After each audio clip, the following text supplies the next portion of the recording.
Hello সবাই। আজকে যে জিনিসটা নিয়ে বলব সেটা হচ্ছে গিয়ে কেনাকাটার খাবার নিয়ে। ঠিক আছে?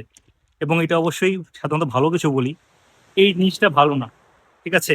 এই জিনিসটা অ্যাকচুয়ালি খারাপ। কারণটা কি? কারণটা হচ্ছে গিয়ে আ কানাডিয়ানরা সাধারণত মসলা খুব একটা খাই না। আগে হচ্ছে গিয়ে ছোটবেলায় পড়েছি, পরে জেনেছি যে ইংরেজরা নাকি মসলার কারণে আমাদের মহাদেশে এসেছিল। তো ছোটবেলায় জিনিসটা খুব লেম মনে হতো যে মানে কেন? কেন হচ্ছে গিয়ে এমনটা?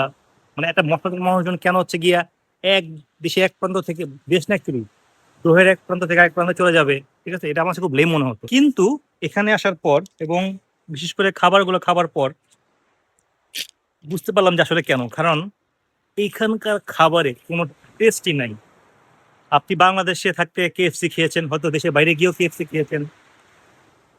প্রচুর সমুদ্র সাউন্ড, সরি ফর দ্যাট। কারণ হচ্ছে আমি আছি হয়তো সমুদ্র সৈকতে, বাসার কাছাকাছি একটা রকি বিচে। তো যেটা বলছিলাম যে বাংলাদেশে আপনি যে KFC খেয়েছেন বা অন্যান্য চিকেন ফ্রাই খেয়েছেন, BFC খেয়েছেন, এখানেও কিন্তু KFC আছে। এখানেও আম KFC আছে, এখানে হচ্ছে গিয়ে ডমিনোস আছে, এগুলোতে ইসে কিন্তু খাবারের টেস্ট খুবই ডিফারেন্ট। কারণ এখানে উনারা মসলা খায় না। এখানে মসলা বলতে হয় টক, বেশিরভাগই একটু টক টাইপের থাকে। আর স্পাইস বলতে আমরা যেটা স্পাইসি খাই, মানে আমরা স্পাইসি বলতে কি বুঝি? আমরা কাবাব খাই।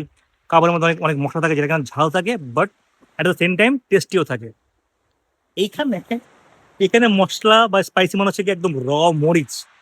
মরিচের যে ঝাল এটা তারা বুঝে। তারা মরিচ বলতে অ্যাকচুয়ালি ওই মসলা বলতে ওই মরিচটা বোঝায়। স্পাইসি বলতে তারা বুঝেছে শুধুমাত্র মরিচের বিচি এমন টাইপের, ওই টাইপের না। সো আমি এখানে আসার পর আমার দেশের খাবার খুব মিস করি, সত্যি কথা। কারণটা কি? আমাদের দেশের সাধারণ যে রেস্টুরেন্ট গুলা বা ঘরের যে খাবার ছিল, ওগুলোতে মসলাটা চমৎকার ছিল।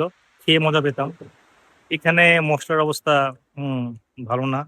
বরঞ্চ এখানে আসার পর আমি আমার বউ মিলে বিশেষ করে আমার বউ বেশি রান্না করে আসলে। আমার ওয়াইফ যে রান্না করে, ওরটা অনেক বেশি ভালো হয়ে গিয়েছে।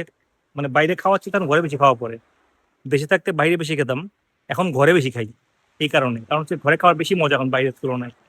So point to be noted. কানাডার খাওয়ার অবস্থা ভালো না ভাই। Okay, thank you.